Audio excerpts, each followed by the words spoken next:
Good morning, everyone. My name is Agata Konchal. I'm a researcher at the European Forest Institute in the Bonn office, governance program, and I have a pleasure to moderate this session. Yes, as you can see, we will have today 3 presentations. Actually, I would like to stop sharing my screen now. Oh, it's perfect. So our session today is looking into research that claim an increasing number of forest visitors during the COVID-19 pandemic. As I said, we will have 3 contributions in this session, and if time allows, in the end, we would like to discuss if or if not, there is or will be a permanent shift in the perception of the importance of the urban forest beyond this pandemic time. Yes, we will have 3 presentations, and each presentation will be around 15 minutes. After each presentation, we will have 5 minutes for questions and answers. So I encourage you to put your questions already now or during the presentations directly in the Q&A box. Our panelists will be able to answer these questions also after the presentation. So please don't get upset if we won't answer your question. There's a chance, big chance, that our panelists will come back to you. In the end of the session, as I already mentioned, we hope to have 15 minutes for a joint discussion. And you are also welcome to contribute to this final discussion with your questions in the Q&A box. I will try to pick some of them and bring your reflections and questions to the discussion. Now I would like to start already with the first presentation by Liisa Tyrväinen. Liisa, maybe you can start already sharing your screen, and I will use this time for your introduction. So Liisa works as a research professor at the Natural Resource Institute Finland Luke, and she has a long experience in interdisciplinary research work regarding amenity benefits of forests and other types of nature areas. Her work has a long focus on cultural ecosystem benefits, in particular outdoor recreation and nature-based tourists. One of key targets of her research has been to measure health and social benefits of forests and other nature areas, and developed approaches to include these values in land use and environmental planning. Liisa, the floor is yours. Thank you very much, Agata, for your kind introduction. I wonder if you can see my slides now. Yes, I can see them. Okay. So good morning from North Europe and South Finland to everybody, and from Helsinki, capital of Finland. And thank you for this nice topic to talk about. And we had an excellent introduction to this theme in the previous session. I work at the Natural Resources Institute Finland. We are 1,300 people working here, and I work in a nature values group, in a national group at Luke. So let's go to the topic. Well, we can first say that really urban and peri-urban forests are key resource for public health around the world. And we have really improved the knowledge base for health benefits of forest recently. And yesterday we heard examples of this, and this morning's session focused on this, what kind of benefits we are receiving. But if we think about public health science, it says that it aims at preventing disease, prolonging life, and improving quality of life. So through organized efforts and informed choices. So really urban forest and urban green areas have a lot to do with this topic. And the demand for these health benefits have increased for many reasons. So in regarding forest management, there has been some recent efforts to understand what is needed to improve the delivery of health benefits from forests. And one example I wanted to show you here was this cooperation in Europe, looking at human health and forest benefits. We made a review about what do we know about forest health benefits of forests, and also we discussed and wrote a report, large report on how we could integrate these benefits better in forest management. Another example is from last autumn from FAO, United Nations organization working with forests, and this was also a review study, a global review study about what do we know about health benefits and what is the status of understanding this in different parts of the world. And this One Health concept was well introduced here. Had a chance to work in this project and really understanding that these health challenges are really global in development and developed countries. It's a quite nice report also.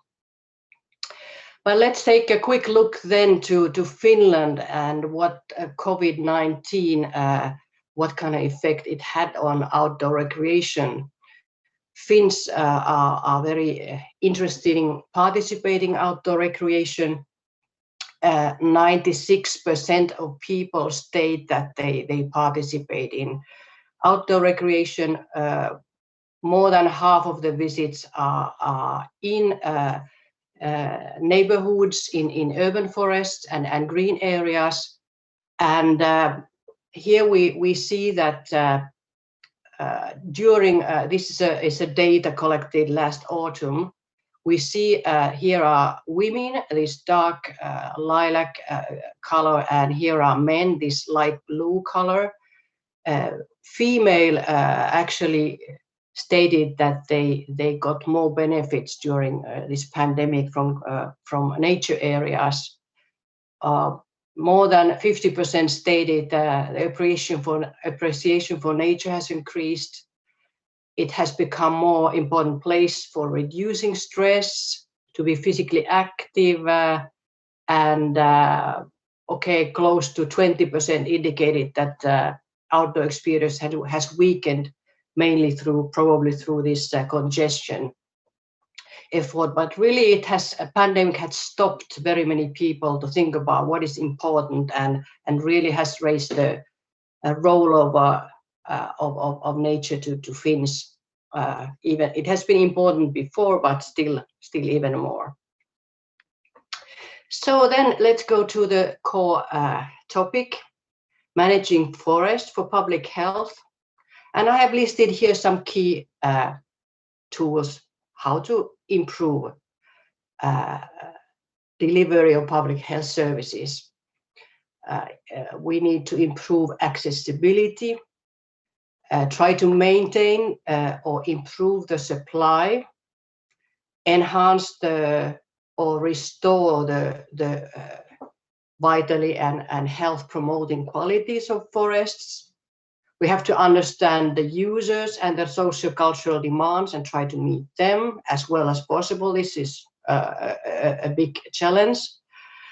But also we need to integrate these forest health benefits with other ecosystem services. As we all know, urban forest and urban green provide a long list of benefits, and we need to be able to link to biodiversity, climate adaptation targets, circular economy, and so on.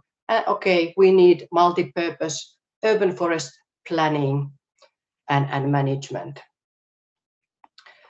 Where does this list basically come from? It may be quite familiar to many people working with management, but also it has a link to these pathways, how urban forests deliver the health benefits. And we have here 5 different channels. If you want to reduce exposure to noise and air pollution, there are different management actions. If you want to reduce stress and have psychological benefits, there's another set. Physical activity, different type of areas are needed. Social contacts, improved immune function also. And in Finland, we've been mainly focusing during the past 15 years on these two pathways, stress reduction and physical activity, because they are ranked very high among the users. So let's see some examples from Helsinki. This is a recent study we conducted in Helsinki called Nature Move. In a Nature Move project, we asked people to show what are the areas where they are physically active in Helsinki, in nature areas. And here we have a city of Helsinki here. This is our central park, the biggest urban forest here, but we have also other big nature areas. Here we have a Old Town Bay, Vanhan kaupungin Lahti. I show an example of that a little bit later on. But we see that people mark places where they are physically active too. Mainly, most go to the bigger, larger green areas that enable many types of activities and provide also peace and quietness and maybe some personal space also. But then we also looked at how widely people use these areas. We had people from city center, we had people from East Helsinki, and also people living here in a one-family private houses or block of flats here in a little bit further north. And we see that people use areas quite widely, and we actually start now trying to calculate the carbon footprint of outdoor recreation based on our national data in Finland. And it's one interesting aspect here, as Helsinki is building quite, there's a lot of infill on existing green areas ongoing at the moment. 25% of all these green areas will be transformed to housing or other purposes. If we lose the resource, so this kind of movement traveling outside Helsinki may increase, and it has also a carbon footprint.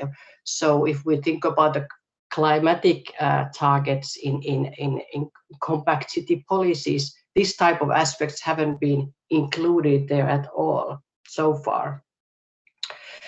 Well, let's go then quickly to look at how to improve access. One example of Vanhan kaupungin Lahti, where a lap of nature trail was designed to improve well-being benefit for citizens. It's a very big nature reserve for birds. It's a bird sanctuary. Bird wetlands have been a notable outdooring destination for a very long time. And there was a good work done in this project, Sustainable Urban Nature Routes, using new IT solutions. So one key thing was to build accessible trails for different type of users. And another big target was here to raise awareness of Helsinki nature in general. So a web portal was created from 10 key nature destinations in Helsinki with videos and 360 cameras showing the environment and what you can do there. So and really this infrastructure with hiding shelters for kids to observe nature, and this area is used for environmental education and for various target groups use this, has been a good example of how to improve health benefits. So another example from Lahti, which is European Green Capital this year, is Health Forest, designed really close to or attached to Central Hospital. There's a forest area there, and there's a plan designed by Ina Westerlund, landscape architect, showing that by creating different type of spaces there nearby the hospital, you can improve usability for patients for recovery, for hospital staff, workers there, or then members of family that visit the hospital, and their family members, they can use this before or after, or waiting time. There's another bigger route in the also in the further away in the forest to be, if there's more time to use for more skilled people.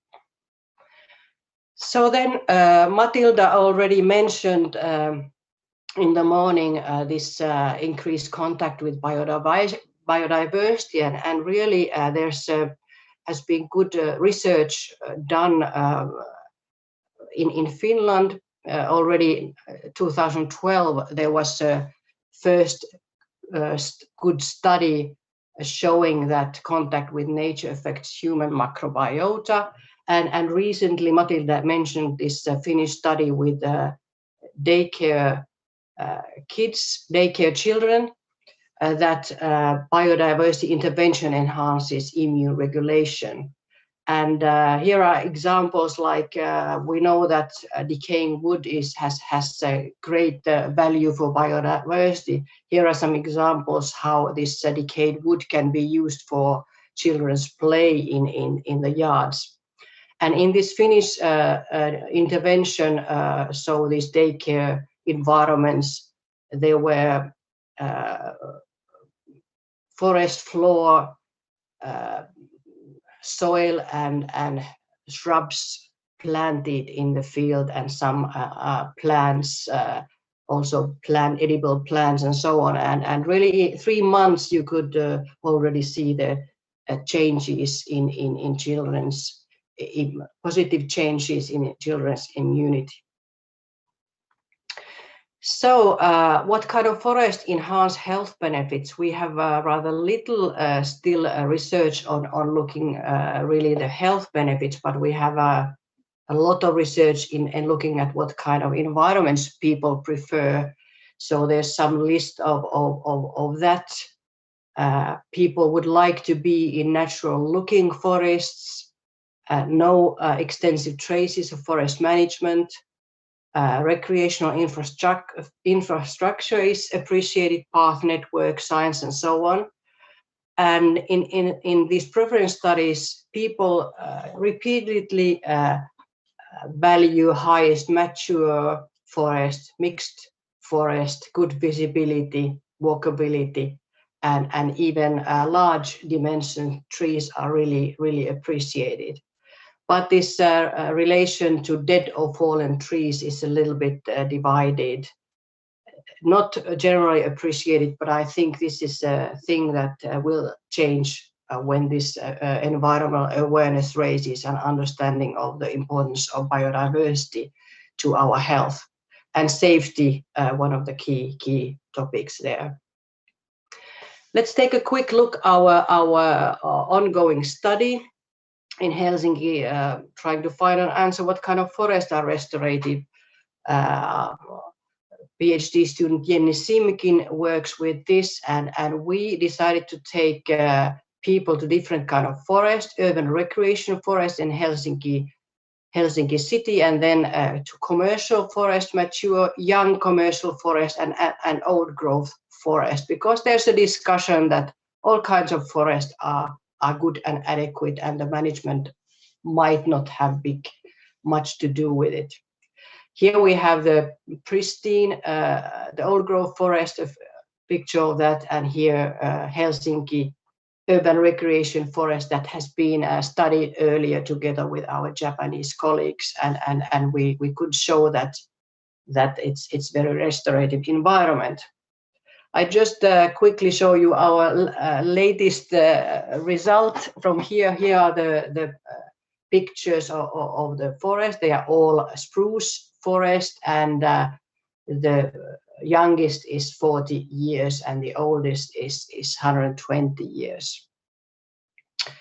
But let's, yes, actually I have to say the key results. So we studied the restorativeness with restoration outcome scale. So the key result from that was this young commercial forest was significantly less restorative compared to these older forests. And these two forests, old growth forest and mature commercial forest outside the city, were most restorative. Then came this urban recreation forest from Helsinki Central Park, and significantly less restorative was this young commercial forest. And then we have taken a look closer to these forest qualities. Here we have the young forest here, and it has significantly, clearly less appreciated qualities like beauty. Beautiful is one of the key characteristics that people are looking for in the forest. Safety also, and this is the pristine forest is the red one, and this is the green one is the mature commercial forest. So again here, the young forest has less the qualities that people are looking for, and mature commercial forest and the pristine forest. Okay, it's most natural, this pristine forest, and most interesting. And no big differences in the beauty in the commercial forest and the old growth forest. But really, this is an interesting opening up what qualities these forests actually deliver. And if we studied also how these qualities explain perceived restorativeness stated by the participants. We had 66 people here participating. So beauty was the most important quality that explained PRS score. And that's also the key top motivation for many people to go outside, to go to forest, to visit a forest according to the outdoor recreation studies. But also biodiversity positively explain the PRS score. So, of course, as was mentioned already in the morning, that we have to really remember the dangers and risks. Otherwise, this nature boom can have negative effects, like people, if we don't take into account this tick-borne diseases or other type of problems. So we have to be careful and inform people and think about prevention of diseases when the use increases. So I'm trying to wrap up quickly. I think I have only not very much time. So I just wanted to get back a little bit that the planning and management go together, and the big decisions are done, what kind of areas can be offered in for people. It's decided in land use planning. And we really have to make a good policy and planning that we can deliver in the end health benefits, and we need to secure easy access. We have to understand better the synergies in ecosystem benefits and use more the data we get from citizens. And management can provide safety, aesthetic experience, naturalness, restorativeness, and opportunities for physical activity. So we have this big question still unsolved: how much and what kind of urban forests are enough?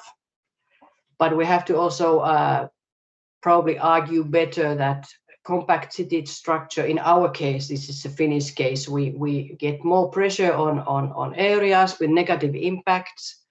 We may get increased carbon footprint. And we have suggested integration of health benefits into urban planning impact assessments. And Cecil, if I remember right, suggested yesterday updated planning guidelines. This is also called for in the current Finnish discussion. So I will finalize my talk with this. We have good knowledge already about health benefits from forests for public health. We need to improve the use of this knowledge in urban planning and decision making, and work together with stakeholders and planners, and integrate also this knowledge better to other urban forest-based services. Thank you very much. Thank you very much, Liisa, for this really fascinating talk.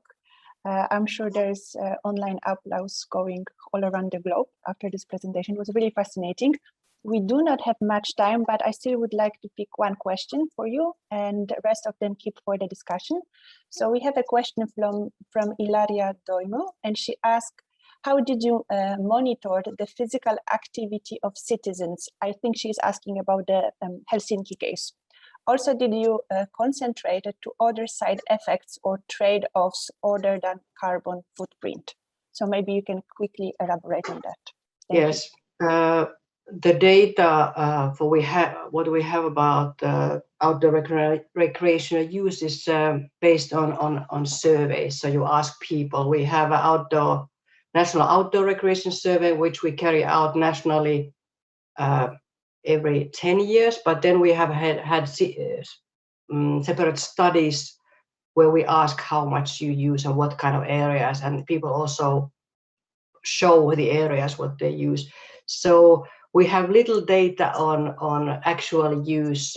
We are using some mobile data, trying to get more into that, but it's based on surveys, and we don't have really good figures for many municipalities and cities in Finland either. So that's something we would need to get the numbers. And the other thing was, excuse me, what was the second question? That was it was already moved by my colleague, but it was about other factors next to other side effects and other traits of other than carbon footprint. Yeah. Yes. Well, not really, but we are getting into that. We have a big national outdoor recreation survey running at the moment. It's targeted for 24,000 Finns, and we get national statistics of outdoor recreation. And this time we wanted to focus on 4 themes: children and youth, and then this climate footprint of outdoor recreation, because that's very important. And then also this COVID impact. And then we are looking at ecological topics and sustainability of outdoor recreation. So we are getting into these topics now more seriously in the coming years. So this is the results are not calculated yet, but we have running the last collection of the data this spring. Thank you very much, Liisa. Unfortunately, I need to stop it here. We have many interesting questions already in the chat box. I'm going to bring some of them for sure to the discussion, so please be patient. But now we need to move to the second presentation.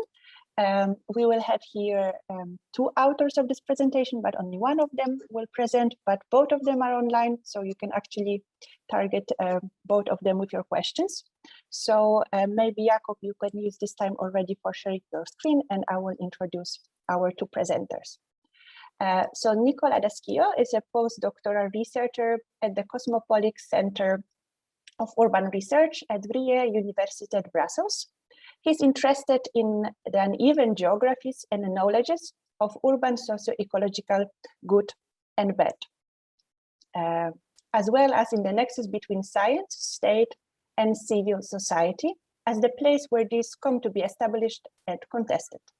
Thematically, his research focuses on air pollution and the urban forests. And our second author of this presentation is Jakob Derks, who will actually present today. Jakob works at the European Forest Institute on integrated forest management and urban forestry.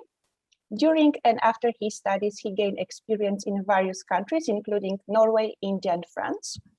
His main interests and competencies are related to practical forest management and its drivers and implications.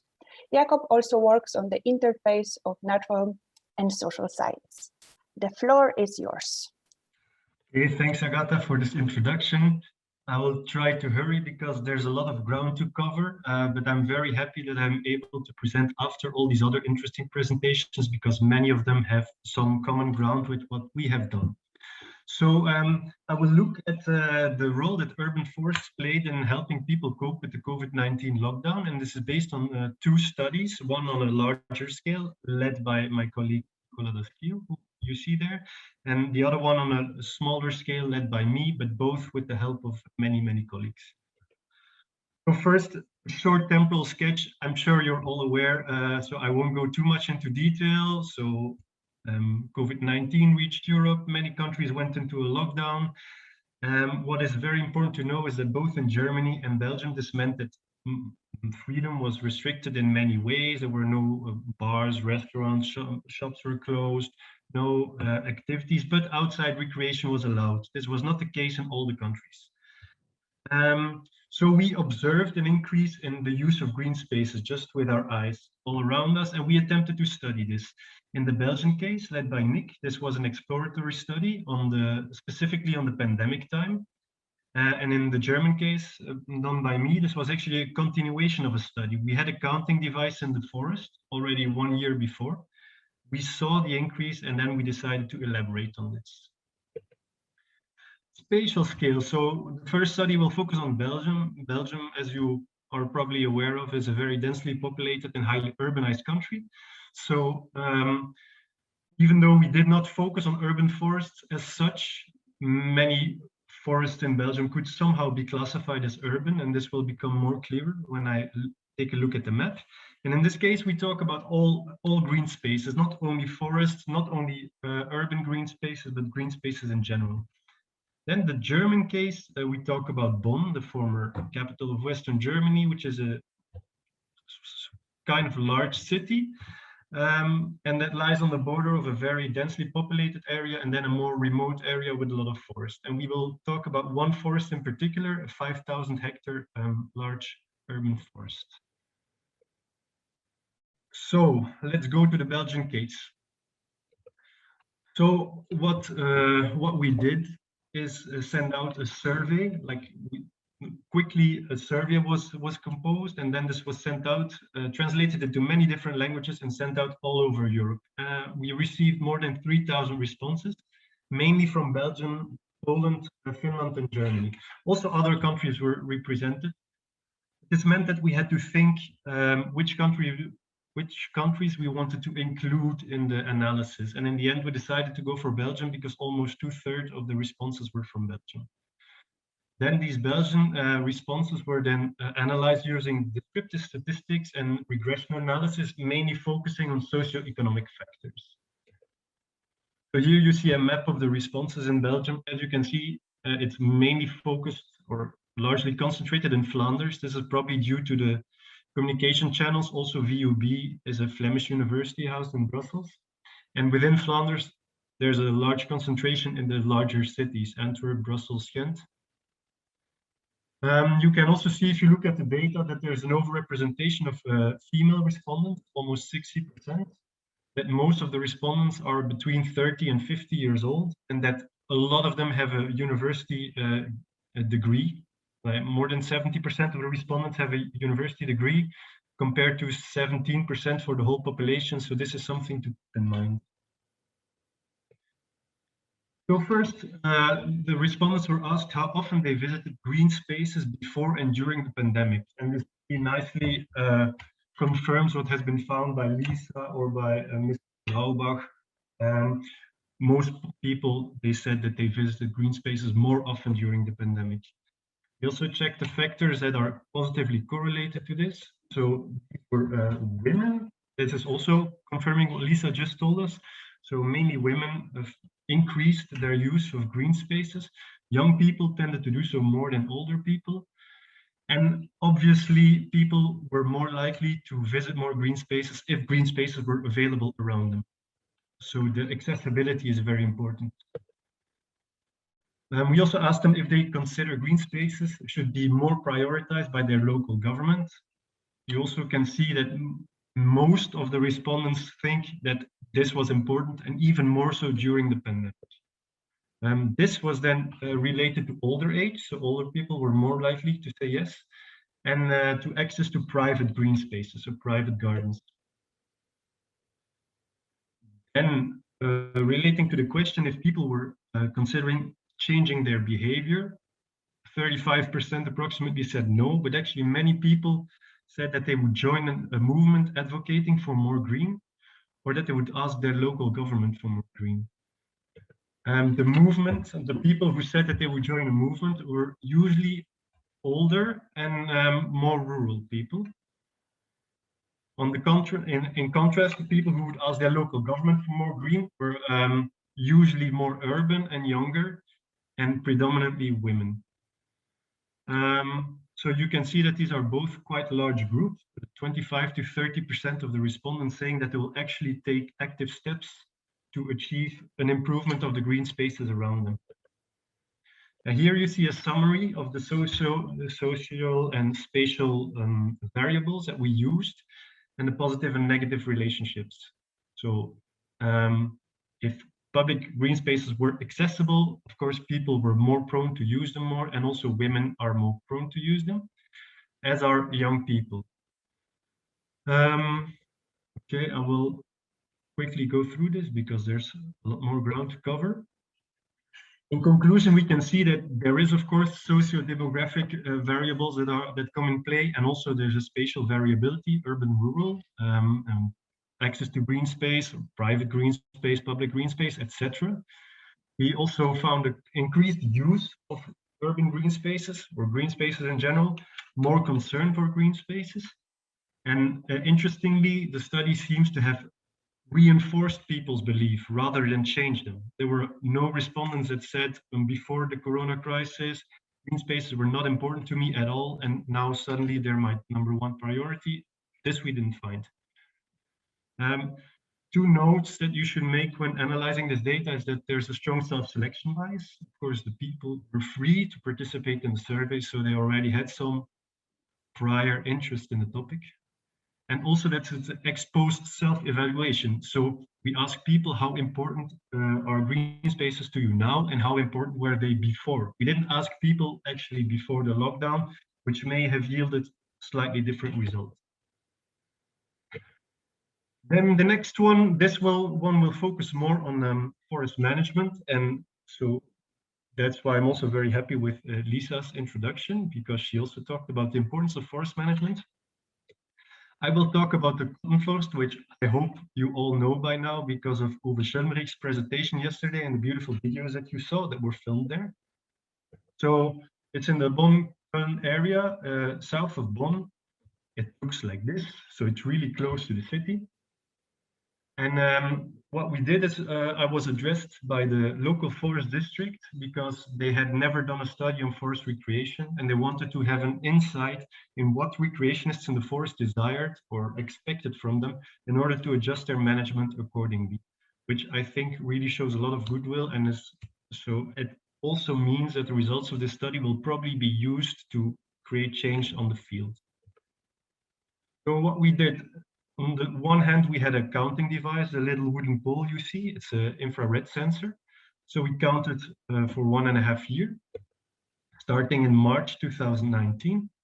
And we also interviewed people from 15 different places in the forest between May 2019 and December 2019. And then when Corona crisis happened, we did another round of interviews in the spring of 2020. So in total, we had 345 interviews. Then we analyze them using descriptive statistics and inductive coding, and now the paper is in review.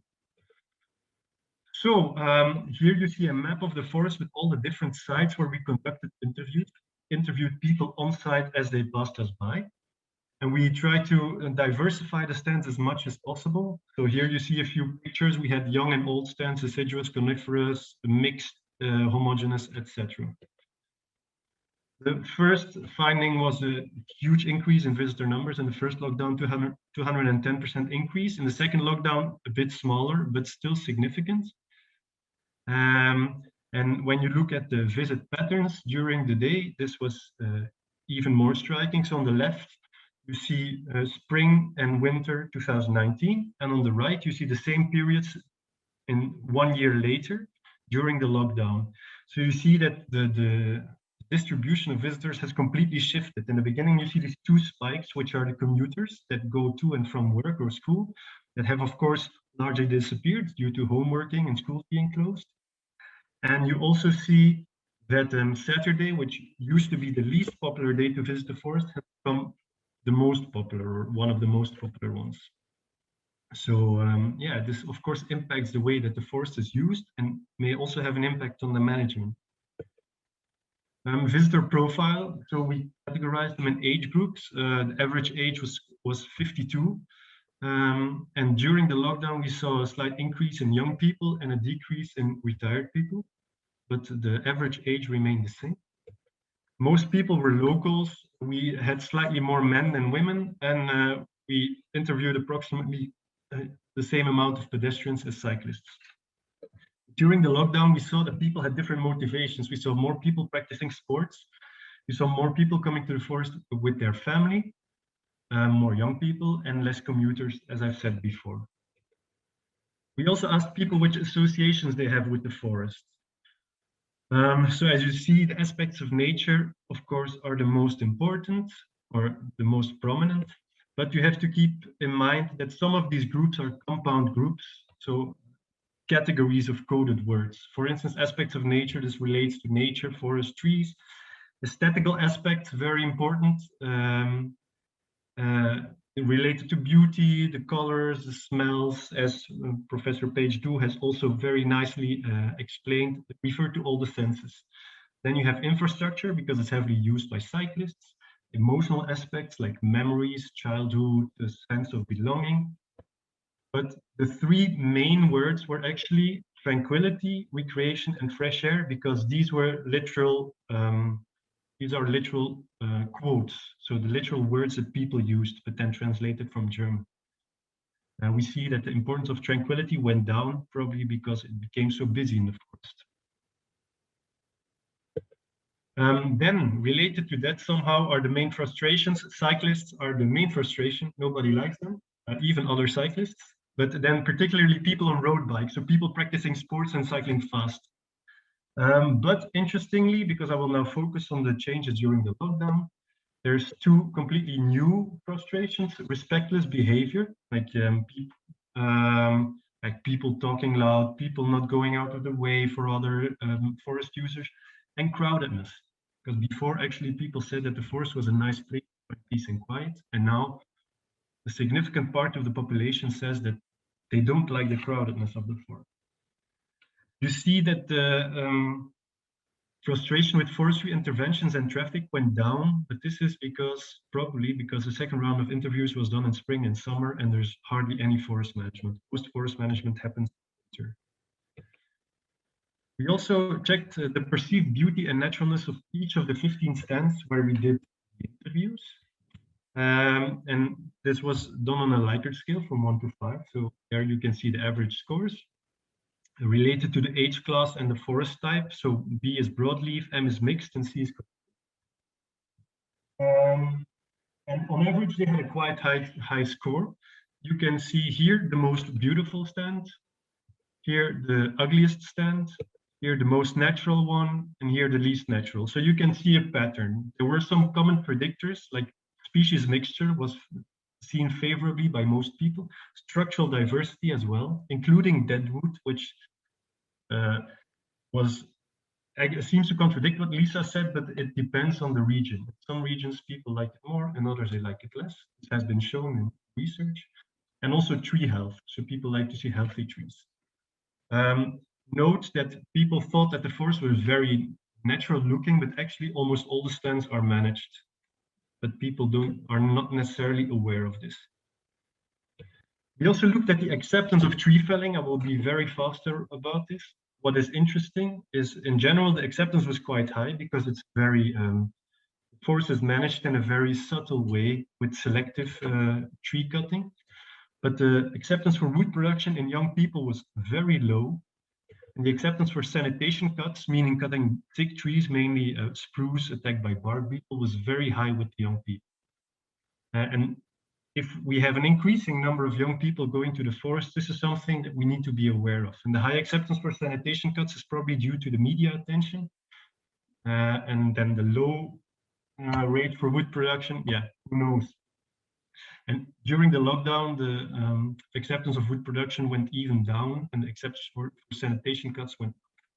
There were also more neutral answers, people saying, I don't actually know anything about forestry, which also confirms the new group of novel forest visitors that have not really had time to form an opinion. Then finally, the lockdown effects on visit frequency. We asked people during the lockdown how often they visited the forest during the lockdown as compared to before. About 1 out of 3 people said that they came more often, and 11% said that they would keep up this behavior in the future. So if this is true, we can expect maybe higher stable numbers also in the future. Most people, however, said that it didn't really make a difference for them. And the reasons for increased visits are mostly pragmatic. So that's also why the title of our presentation refers to lockdown and not to the pandemic, because it seemed that the driver of change is the lockdown measures restricting freedom and not the fear of the virus. Actually, only one respondent in my study referred to the virus directly, 1 out of 345, so that's not much. People, of course, they had more time and flexibility, many people. There was also an increased focus on health and contemplation, which may be linked to the fear of the virus, but it was not directly said. And also, interestingly, more contact with people. We saw more people coming to the forest with family and friends. So it seems to become also a social activity, while before a lot of people were coming to the forest on their own. So in conclusion, at a general level, the focus was on relaxation, fresh air, and recreation. And forest management has an important role to play because of the preference for uneven mixed stands, which are created by human interventions. But reach out was very helpful. Information panels, talks to the forester, because people who have already met the forester in the forest, you met him virtually yesterday, were always very pleased with this. And then during the corona pandemic, we saw that the changes were mainly due to pragmatic reasons. We saw an increase in number. We saw a drastically different visit pattern during the day. We saw different motivations like focus on health, exercise, and on social activities. And we saw this novel set of visitors that are not very familiar with the forest and its management, and a lot of young people. So there's a need for an efficient communication to reach also these groups that don't necessarily know how to find information on the forest. So as we see also, closing remarks, there's a huge buffering effect of the forest or green spaces in general during these crisis times. And we could even make the case for forests as critical infrastructure, without which society no longer be able to function as it does. Of course, we as researchers are never happy, so it would be nice to expand on this. In the Belgian case, we would like to broaden the sample. There's also these data from other countries which may be used still. There's data collected in China which will be analyzed. And it would also be good to understand the difference between the intended change and the actual behavioral change. For instance, 30% of the people saying that they will join a green movement, but how many of them will actually do that? There's a difference between saying you will do something and actually doing it. So that would be interesting. And then in the German case, we still have the counting device in the forest, so we will continue counting. Now that there's a new lockdown coming up, could be interesting. And then we would like to do maybe a new round of interviews once the lockdown finishes, if it ever finishes. So thank you very much for your attention. If you want more information, please look at these websites or ask me or Nicola, who is also in the panel, anything you want to know. Thank you. Thank you very much, Jakob. Thank you, Nicola, for this really fascinating presentation. I think I'm jeopardizing our discussion time, but I would like to pick up two questions and combine them into one. Jakob, there is a question to you, I think, from someone who did not attend the online excursion yesterday. So is the forest private or public? Citizens pay an entrance fee to benefit the service that forest provides. That's the first question, but I will combine it with one more, which I think is quite interesting, and you already touched upon the answer a bit. The study is partially based on the automatized visitor counting. Is it still ongoing? Are you planning to look into it? And if how this changed since the first lockdown? And if the long-term behavior differs from the initial increase in visitors' numbers? So that's the questions to you. I saw that Nicola was busy with answering questions on the background, so I think I will save him questions for later. Please, Jakob. Thanks for this. Yes, the part of the forest we looked into is state-owned, so by the Bundesland, the how do you say this in English? Yeah, the country, North Rhine-Westphalia. There's also a part of the forest that is owned by the city, which is even more heavily visited, but we didn't look into this. And some parts are privately owned, but people in general, they don't know because there's no borders in the forest. Also, you don't pay any entrance fee. It's open and accessible to anyone. You can reach it with public transportation, by car, by bike, if you're sporty, because it's on a hill. Related to the second question, yes, so the counting device is still in the forest. We are continuously counting people, and we see that these changes are usually short-lived. As you could see in the first graph, but I went over it very quickly. We saw a huge spike in popularity during the first lockdown, but it also went down quite rapidly. And then the second lockdown, we saw again it going up and then going down a bit. So it seems that there's an effect of habituation. I didn't mention this, but this is something that I would like to research also. How important is habituation? Because if a new situation occurs, people tend to change their behavior very quickly, but then they get used to it and it's nothing special anymore. I actually compare it to the applause for healthcare workers. I don't know how it was in other countries, but in Belgium, for instance, it was very popular. Everybody did it in the first lockdown. Now nobody does it anymore. So I think it may be comparable, but that's something that we should look into. Thank you very much, Jakob. I think I need to cut it. Yes, Nicola, please. No, just one comment, because there is a very interesting question. I don't know if there's time to respond. Why urban forests are especially more important during pandemic than in normal times?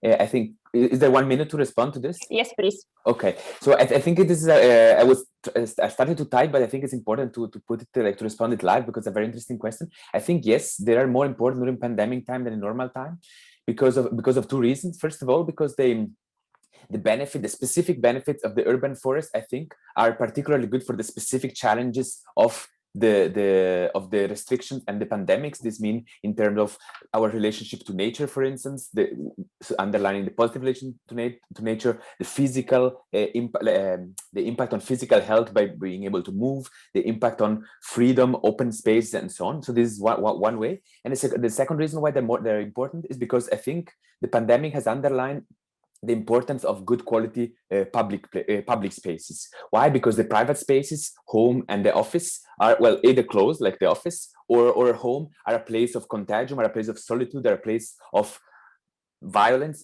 in some places. And so the forest, as other public places, but become a tool, become really a public infrastructure that is open to everybody for the well-being.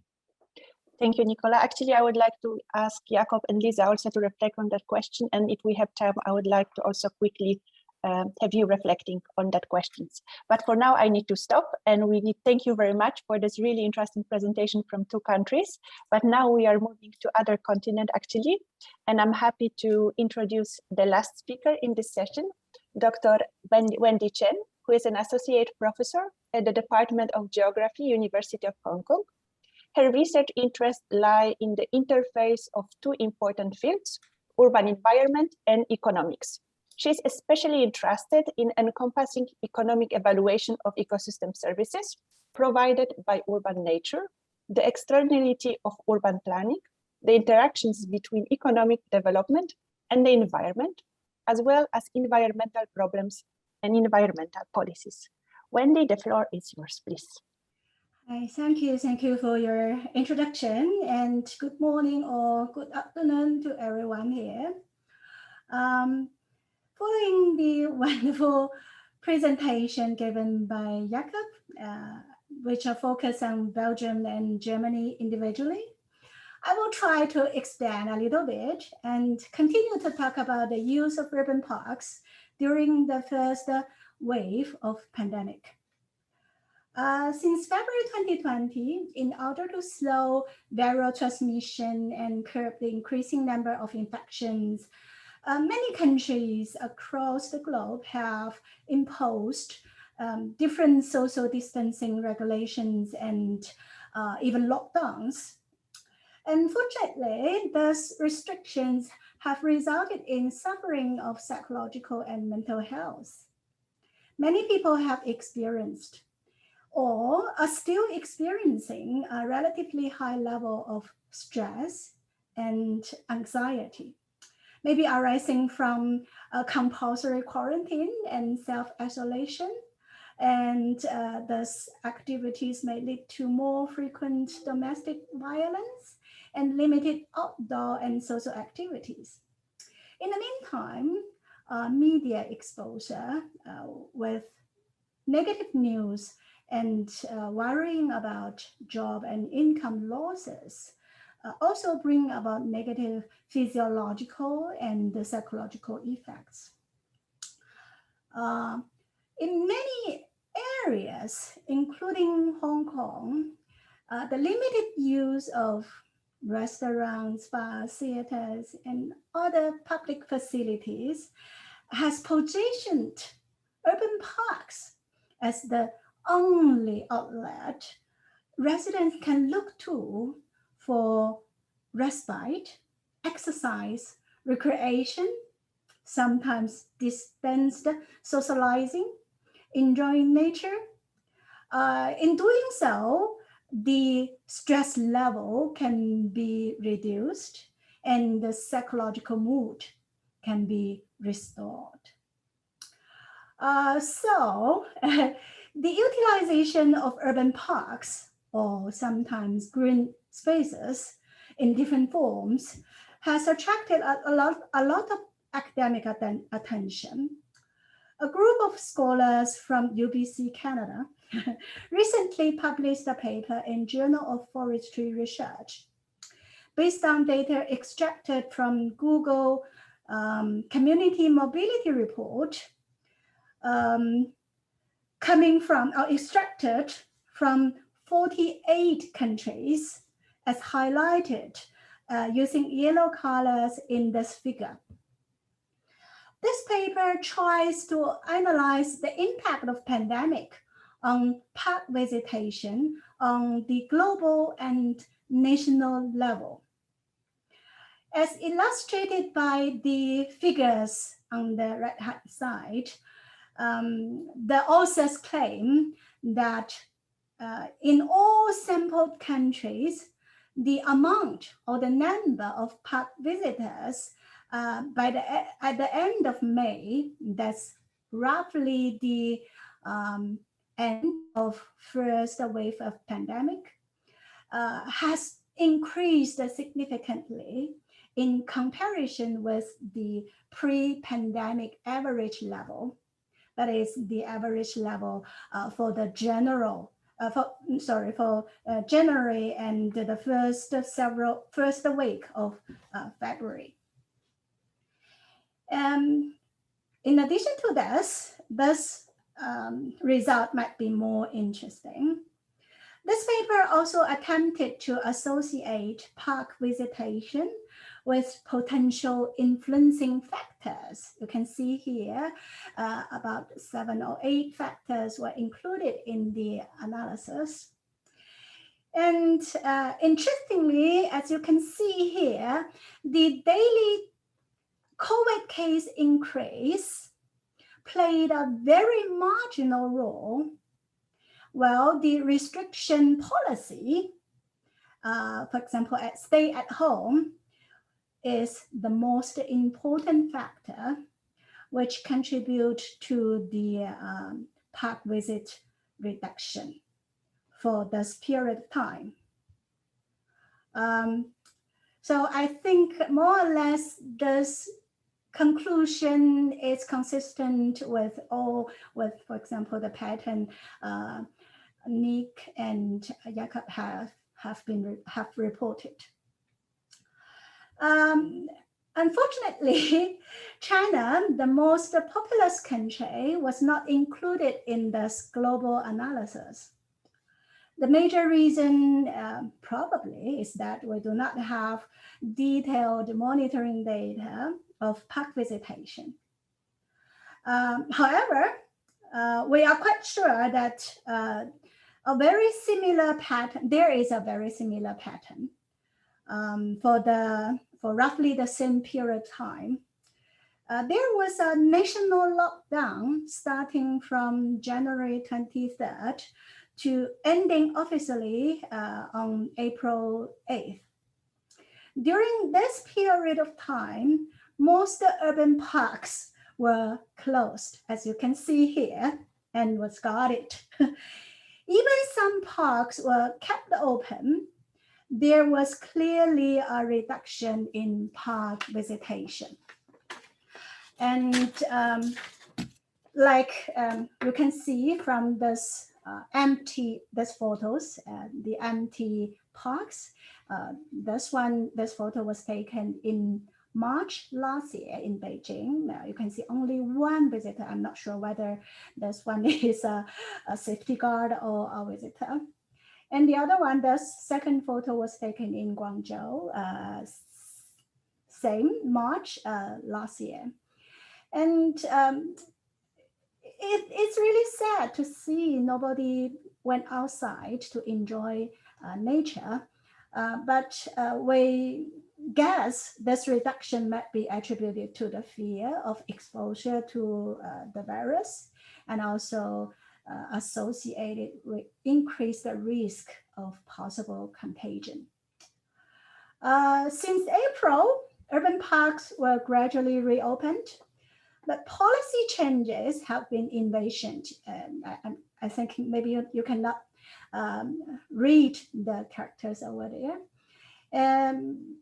This new policy changes have been devised to entertain residents' needs to contact with nature while maintain social distancing. You can see this poster published by Beijing Park Administrative Center. Park visitors are required to wear masks, have body temperature checked at the entrance, keep social distancing about 1.5 meter, and avoid overcrowding. And in May, at the end of April and early May, because there was a national holiday, so people's need for outdoor activities and social interactions, I'm sure social interactions played a very important role. This need was successfully translated into a retaliatory rebound of park visits. And you can see the first the photo at the left-hand side. People were lining up at the entrance to enter into the forest park. And the other one shows you many visitors on the path in this urban forest. And another major strand of studies in the context of China focuses on the function of community gardens. Community gardens are a unique type of semi-public green spaces situated within gated communities, gated residential compounds, and they are accessible only by residents who are living inside. Scholars, or a group of scholars from Research Institute of Forestry, Chinese Academy of Forestry, conducted a survey, like many other scholars worldwide. They they conducted a survey in Beijing to investigate the mediating role of those community gardens. On resident psychological health, they used general health questionnaire. The result, they found that community gardens can mitigate the negative impact of pandemic on resident psychological mood, but only there is a condition, only when the green coverage of residential compounds is larger than 30%. It's roughly consistent with the national regulation for the new residential compounds. And also, if this threshold can be achieved, another finding is that the higher the green coverage, the lower the residents' psychological stress level was reported.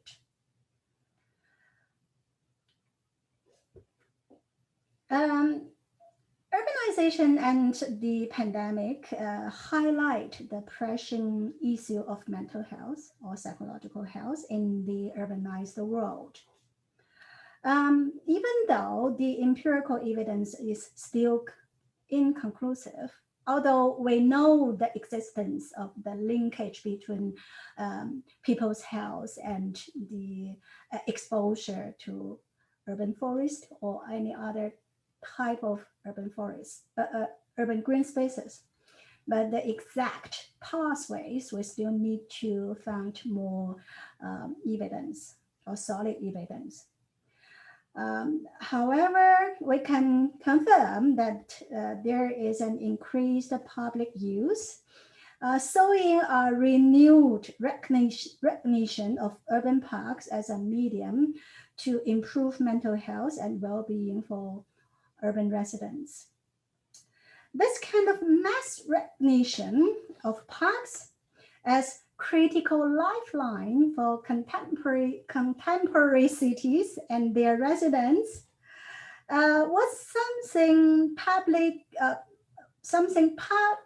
advocates always wanted, and also hoped to encourage.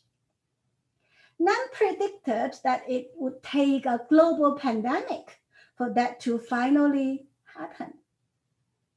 So this opportunity now exists to re-emphasize the value of urban forests or urban parks in the city, and to build upon this apparent increase in community use and public concern for urban forests, urban trees, or any types of urban nature, including blue infrastructure.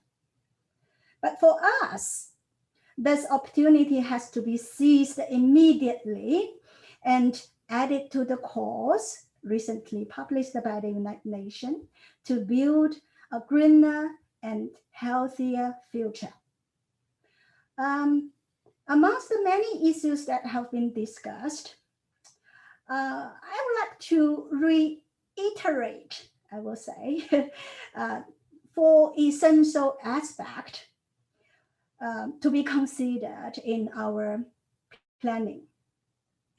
The first one is the quantity of urban parks, especially for developing countries, because in many cities, they are still face shortage of urban parks, including many Chinese cities. Only, I think, less than 10% of Chinese cities have meet the national suggestions regarding public park area per capita. I think it's 10 square meters. So for those cities, how to preserve and if possible, develop more urban parks and other type of green spaces should be given a high priority. Build upon this quantity, I will say quality would be also important, because many studies have revealed that exposure to higher level of tree diversities or biodiversities can lead to an increase in mental well-being and lower anxiety.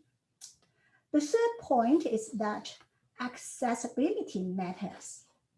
So we need to consider how to making park visits more easily fit into everybody's daily routines so that the park visit can be encouraged and generate more health benefit.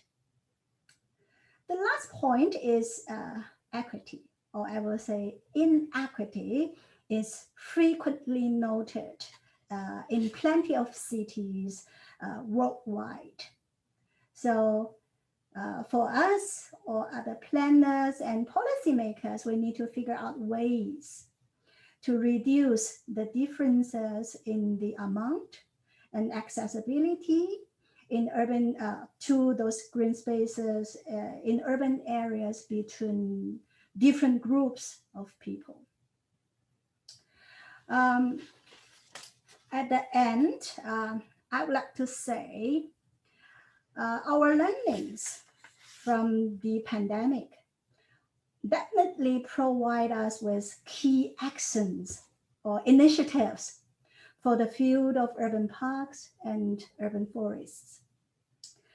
Positioning urban parks on the priority agenda and rallying political and financial support.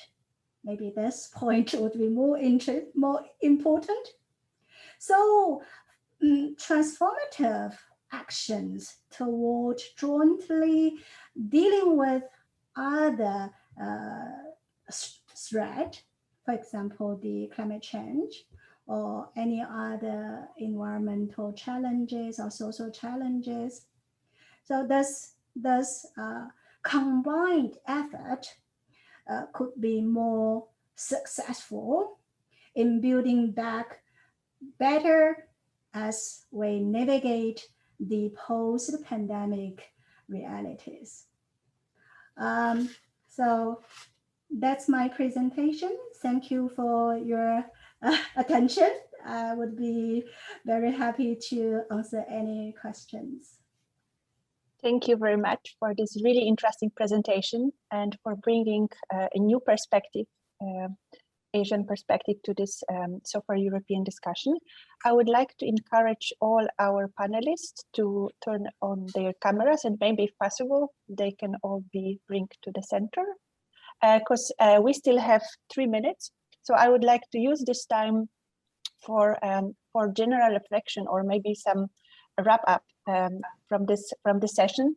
And I would like to start with Liisa and ask you actually the same question which Nick answered before.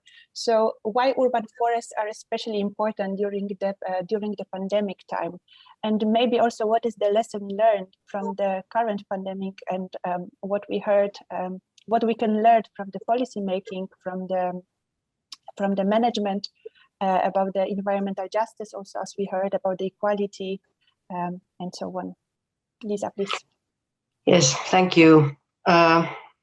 In Finland, we didn't have a lockdown that where people were not able to access nature. So really, people have been using them a lot, and this topic has been discussed a lot. I think pandemic has stopped people and in particular raised interest to look at the current urban planning policies. And there's been a heavy discussion on that. Should we learn something and take a re-evaluation of these compact city policies? Does it make sense?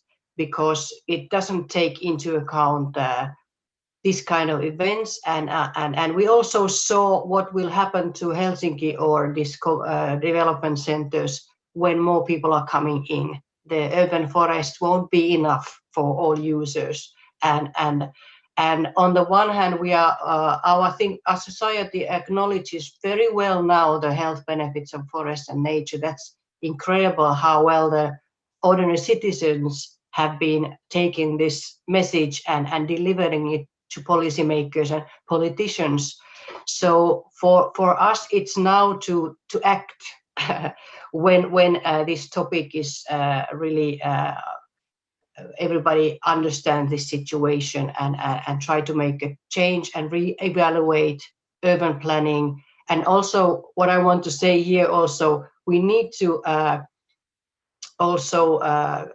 this integration is important to other ecosystem services, but also the monetary, the economic basis, how we deal with this sector. What we are thinking here more and more is we would need to look at the economic impact effects and the values and the benefits linked to these health benefits in economic terms, because we need to convince the decision makers. That's still to be done. Sorry, a little bit long. Thank you very much, Liisa. Thank you very much. That's really interesting. Jakob, the same question goes to you, and maybe you can also reflect a bit what already Liisa touched upon these policies, because as far as I remember, Belgian case was a bit similar to the Chinese case and also to the Polish case, as we could read in the Q&A that some green spaces were closed actually during the pandemic time. Actually, in Belgium, I think there was, I've heard about one municipality where it was closed, but in general, no, they were open. What was particular about Belgium is that non-necessary movements were not allowed. So you could only go to the green space by bike or by on foot. So that's why this accessibility and this proximity to your place of living was so important. This is in contrast to Germany, where people were still allowed to take the car to go to the forest. But what I think is important when we talk about like accessibility and reaching out to different groups and equality, I have now focused mainly on the challenges, but we've talked to several forest managers, both in Cotton Forest and also other managers in the Integrate network. And they all said that, yes, it's challenging, this big amount of people in the forest and new people in the forest, but it's also an opportunity to reach out to a new set of people. And I think so, yeah, if we look at the positive side, that this was actually a unique opportunity to get people who normally don't really appreciate forest and nature that much in touch with them, and hopefully increase their awareness and the importance that they adhere to green spaces. So that's a positive message that I hope we can get. Thank you very much, Jakob. Now this question goes to Wendy, and I already got the message from organizers that after that I need to cut because there's a need for a coffee break. So Wendy, please elaborate a bit on that questions too. Okay, thank you very much. I think in China, what we need to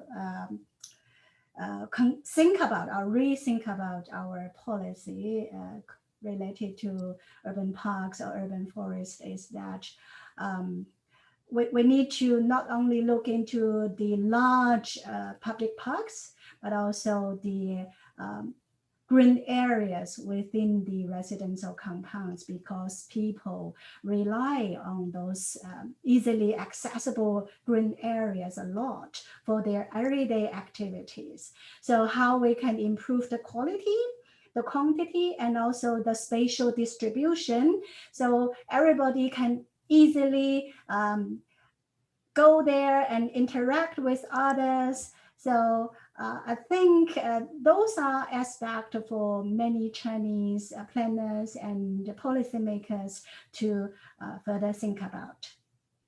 Thank you very much. Thank you very much, Liisa, Wendy, Jakob, and Nicola for this great session. I think it was really inspiring, and I hope the discussion will be still ongoing in the chat and in the question and answer box. And now I'm happy to announce the coffee break. We reunite at 12. So see you in 10 minutes. Thank you very much.